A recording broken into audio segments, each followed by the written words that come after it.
Saya adalah Nani Tripurwaningsih, calon guru penggerak Angkatan 9 Kota Yogyakarta. Di sini saya akan melaksanakan ketugasan saya di modul 3.1, yaitu wawancara kepada pimpinan sekolah atau kepala sekolah dalam hal pengambilan keputusan berbasis nilai-nilai kebenaran universal. Di sini yang akan saya wawancarai adalah Ibu Hajah Trisuryani, Master Pendidikan, sebagai Kepala Sekolah SMA Muhammadiyah 4 Yogyakarta. Sehingga pengambilan keputusan ini harus menerapkan 4 paradigma, 3 prinsip, dan 9 langkah pengujian, serta melaksanakan pengujian dalam hal benar ataupun salah. Berikut adalah wawancara saya. Bismillahirrahmanirrahim. Assalamualaikum warahmatullahi wabarakatuh. Waalaikumsalam warahmatullahi wabarakatuh. Bu Trisuryani, mohon maaf sebelumnya karena mengganggu waktu Ibu. Izinkan saya, Nani Tripurwaningsih, calon guru penggerak Angkatan 9 Kota Yogyakarta, akan mewawancarai Ibu keterkaitan tugas saya sebagai guru penggerak di dalam hal ini di modul 3.1. Ibu, bagaimana kabar Ibu? Alhamdulillah baik, sehat Bu. Alhamdulillah. Minta waktunya Iya. Ibu selama menjabat Kepala SMA Muhammadiyah 4 Yogyakarta, bagaimana Ibu dapat mengidentifikasi kasus-kasus yang merupakan dilema etika atau bujukan moral? Baik, terima kasih. Selama saya menjabat di SMA Muhammadiyah 4 untuk penanganan kasus dilema etika, itu saya memecahkan permasalahan biasanya dengan pengamatan terlebih dahulu. Saya amati, kemudian setelah itu saya bina secara personal, kita face to face, kita bicarakan kenapa sampai melakukan ini. Nah, setelah itu kita bawa ke rapat terbatas beberapa teman dari manajemen. Saya mintai pendapatnya bagaimana langkah yang akan kita ambil selanjutnya. Baik Ibu, bagaimana Ibu menjalankan pengambilan keputusan? Nanti kan akhirnya dari kasus itu Ibu akan mengambil sebuah keputusan. Pengambilan keputusan di SMA Muhammadiyah 4 Yogyakarta ini terutama kasus-kasus di mana ada dua kepentingan yang sama-sama benar atau sama-sama mengandung nilai kebajikan yang universal. Jadi lawan benar. Benar menurut saya misalkan juga benar menurut Ibu gitu. Bagaimana Ibu mengambil keputusannya? Kalau seperti itu kita ambil skala prioritas dulu Bu, di mana kebijakan apa yang akan kita ambil terlebih dahulu dan kebijakan yang satunya yang benar itu juga akan kita tempuh, tapi setelah skala prioritas yang pertama yang kita ambil. Berarti berurutan jelas. Langkah-langkah atau prosedurnya seperti apa yang Ibu lakukan selama ini? Yang saya lakukan adalah dalam pengambilan kebijakan, saya biasanya mengajak manajemen untuk berembuk karena memang pola kepemimpinan kita adalah kolektif kolegial, di mana kepemimpinan itu ada kalanya saya mengambil kebijakan tersendiri yang menurut saya itu harus saya ambil, dan ada kalanya saya mengambil kebijakan itu harus berdasarkan forum di manajemen. Betul, harus betul. Hal-hal apa saja yang selama ini Ibu anggap efektif dalam pengambilan keputusan pada kasus-kasus dilema etika? Jadi di kasus-kasus dilema etika ini yang paling Ibu anggap yang paling efektif itu yang seperti apa Ibu? Nah, kita pendekatan personal. Dengan pendekatan personal kita pelan-pelan sambil kita amati dan kita cermati perubahan perilaku dari yang mengalami dilema etika sosial tadi.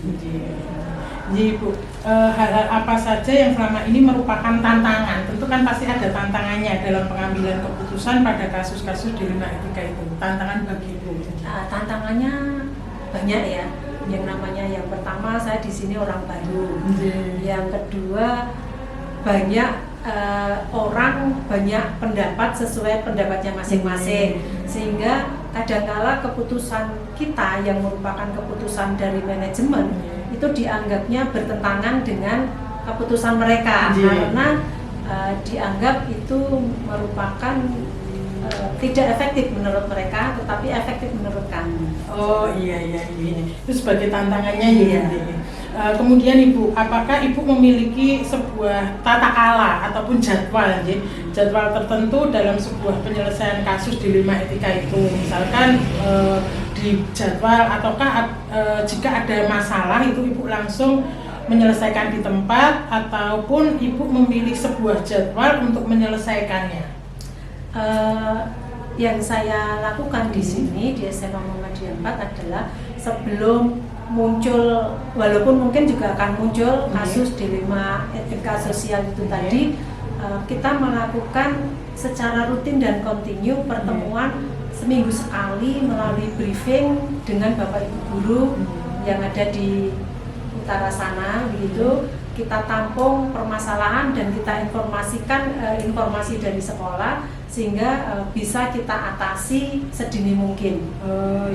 Kita efektifkan komunikasi, intinya seperti itu. Berarti prosedurnya itu mengefektifkan efektifkan komunikasi. Mengefektifkan. Oke. Ini Ibu, tentu pasti ada ya dilema etika itu pasti ada ini. Kemudian Ibu, kita sebagai person itu pasti, atau mungkin adakah seseorang ataupun faktor-faktor apa yang selama ini mempermudah atau membantu Ibu dalam mengambil keputusan dalam kasus-kasus dilema etika? Misalkan Ibu menggunakan contoh siapa, atau role model, atau dari manajemen, atau bagaimana? Sering itu semuanya saya lakukan. Kadang saya menggunakan role model, pengalaman-pengalaman dan contoh-contoh. Di samping juga yang pasti keputusan dari manajemen. Oh iya, gitu. Berarti memang manajemen ya, Bu ya. Ibu, yang kemudian yang terakhir Ibu, dari semua hal yang telah Ibu sampaikan tadi, pembelajaran apa yang dapat Ibu petik dari pengalaman Ibu dalam memimpin sekolah ini? Kemudian tentunya dalam memimpin sekolah ini Ibu sudah pernah mengambil keputusan pada dilema etika. Pembelajaran apa yang dapat Ibu petik dari pengalaman itu? Dari pengalaman saya yang bisa saya ambil adalah bahwa segala sesuatu permasalahan itu tadi kembali kepada komunikasi intinya.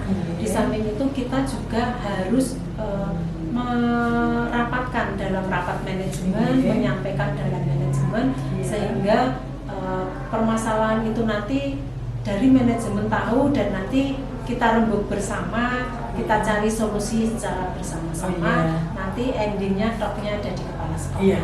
Berarti tetap kita Ibu memusyawarahkan dulu walaupun nanti keputusannya tetap di Ibu. Putri, terima kasih sekali Ibu telah bersedia meluangkan waktu untuk saya wawancarai sebagai ketugasan saya di dalam guru penggerak ini. Ibu, terima kasih. Doa saya sehat selalu, SMA Muhammadiyah 4 Yogyakarta semakin maju di bawah pimpinan Ibu. Terima kasih Bu. Sama-sama. Assalamualaikum warahmatullahi wabarakatuh. Waalaikumsalam warahmatullahi wabarakatuh.